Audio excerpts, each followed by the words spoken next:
और खबर जरा हटके की बात करते हैं। अब यूपी के दो अलग अलग वाक्य आपको दिखाते हैं। एक ये कि पत्नी से तलाक के लिए पति ने ऐसी मन्नत मांगी जो पूरे इलाके में चर्चा का विषय बन गई है और अब उसका तलाक हो गया है तो उसने वो पूरा भी कर दिखाया है। दूसरा ये कि बिगड़े हालात और अकेलेपन की वजह से एक बुजुर्ग व्यक्ति जीते जी अपनी तेरहवीं करने को मजबूर हो गया।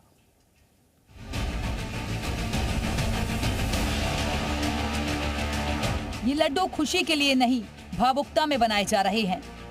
ये सब्जियां भी बिगड़े हुए हालातों के कारण बनाई जा रही हैं। ये सारी तैयारियां जिंदा भंडारे के लिए की गई। जी हां, औरैया में बुजुर्ग व्यक्ति जीते जी अपनी तेरहवीं कर रहे हैं और इस वाकये ने पूरे गांव को भावुक कर दिया। अकेलेपन, बिगड़े हालात और भविष्य की चिंता ने इस बुजुर्ग को ऐसा कदम उठाने पर मजबूर किया जिसकी चारों तरफ चर्चाएं हो रही हैं। घर परिवार वाले शामिल नहीं है तो आपके सहयोग में नए युवा लड़के हैं अभी? हाँ। ये तो बहुत अच्छी बात है। आप फिर यहीं रहेंगे कि फिर चले जाएंगे यहाँ से छोड़कर? हाँ, मतलब घर अपने मतलब दूसरे के अपने घर परिवार में जाते हो तो हम घर भंडारों का मलैया बरा तो मलैया में रहे हैं।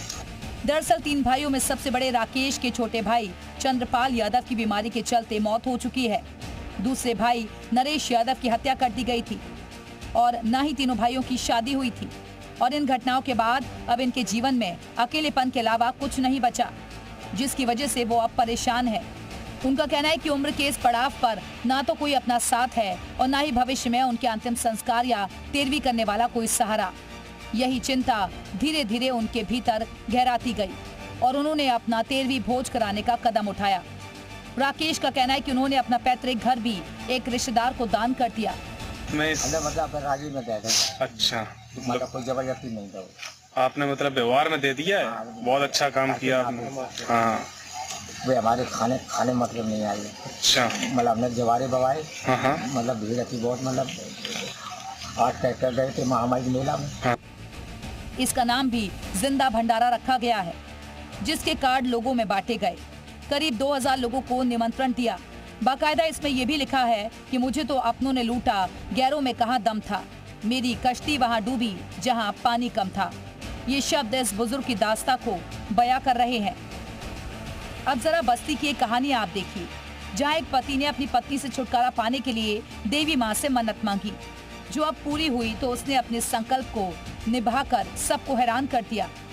दरअसल मन्नत ये थी कि अगर उसका पत्नी से तलाक हो जाता है तो वो 12 घंटे में दंडवत 9 किलोमीटर चलते हुए देवी माँ के मंदिर जाएगा।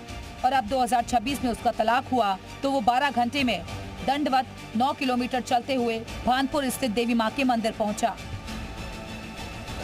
मन्नत थी, हमारी शादी हुई थी।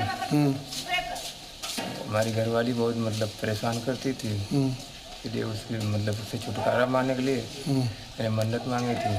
बैड़वा से अपने घर से सरकुरिया से बैड़वा तक दंडवत यात्रा करनी। बताया जा रहा है कि इनकी शादी 2022 में हुई थी और 2026 में उसका तलाक हो गया, जिसकी वजह से उसने अपना संकल्प पूरा किया।